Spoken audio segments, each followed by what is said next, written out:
This is going to be a video tutorial on how to enable or disable dark theme on the YouTube app using an iOS device. I will be using an iPhone for this. Let me jump over to my phone here. I am on my phone now and I have the YouTube app opened up.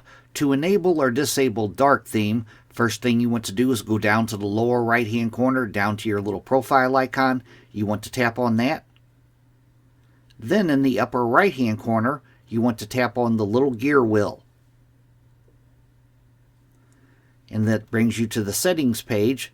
And the first thing down, General, you want to tap on General. And right up top here, it says Appearance. It tells you that I'm in light theme right now.